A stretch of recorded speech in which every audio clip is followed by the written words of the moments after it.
Iran वार में पाकिस्तान को जिस तरह से इंपॉर्टेंस मिला है, क्या ऐसा हो रहा है कि भारत धीरे धीरे इंटरनेशनल पॉलिटिक्स में, इंटरनेशनल डिप्लोमेसी में पाकिस्तान से पिछड़ गया है?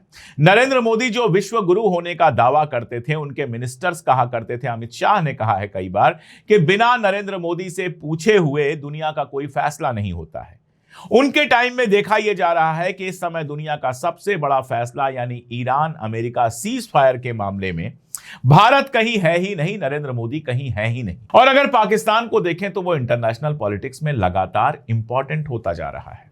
जब मैं आपसे यहां बात कर रहा हूं उसी समय एक बेहद इंपॉर्टेंट मीटिंग चल रही है जिसमें पाकिस्तान, इजिप्ट, सऊदी अरबिया और टर्की शामिल हैं और कहा यह जा रहा है कि ये चारों देश मिलकर एक सिक्योरिटी अरेंजमेंट कर रहे हैं जो नाटो जैसा होगा, जिसमें बाद में कुछ और अरब और मुस्लिम मुल्क शामिल हो सकते हैं। ट्रंप एक तारीफ भरा ट्वीट कर चुके हैं पाकिस्तान के लिए।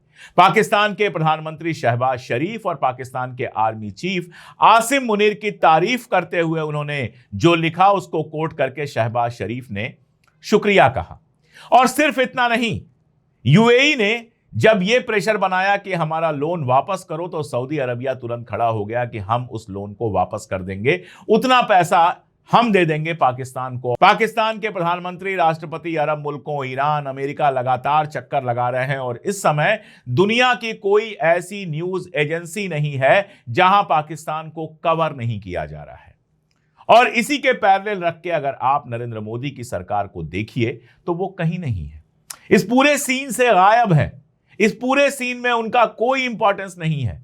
और अब जो बयानात आ रहे हैं, एक्सपर्ट जो कह रहे हैं, वो भारत के लिए बहुत चिंता पैदा करने वाला है। अमेरिका के पूर्व राजनयिक हैं रहम इमैनुअल, उनका एक बयान आया और उस बयान में वो क्या कहते हैं? वो कहते हैं कि यूएसए के 4 राष्ट्रपतियों ने, 4 प्रेसिडेंट्स ने हिंदुस्तान के साथ अच्छा रिश्ता बनाने, हिंदुस्तान को अपने करीब लाने की कोशिश की, लेकिन ट्रंप के टाइम में ये सब कुछ पलट गया। वही ट्रंप जिसको नरेंद्र मोदी हमेशा माई फ्रेंड डोनाल्ड ट्रंप कहते हैं। उसने कहा कि लेकिन ट्रंप के जमाने में हमने हिंदुस्तान को छोड़ दिया है और अब पाकिस्तान हमारा ज्यादा करीबी दोस्त है, या यूं कहें कि पाकिस्तान के लिए हमने हिंदुस्तान को छोड़ दिया है। और ये कई तरीकों से बहुत सही बात लग रही है। ऐसा लग रहा है कि वाकई ऐसा हो रहा है। ट्रंप लगातार तारीफ कर रहे हैं शहबाज शरीफ की, आसिम मुनीर की। आसिम मुनीर जाकर व्हाइट हाउस में लंच करके आ रहे हैं। ईरान लगातार तारीफ कर रहा है पाकिस्तान की, दुनिया के दूसरे मुल्क तारीफ कर रहे हैं पाकिस्तान की। ये सारी चीजें लगातार हो रही हैं और इस पूरे सीन से भारत बाहर है।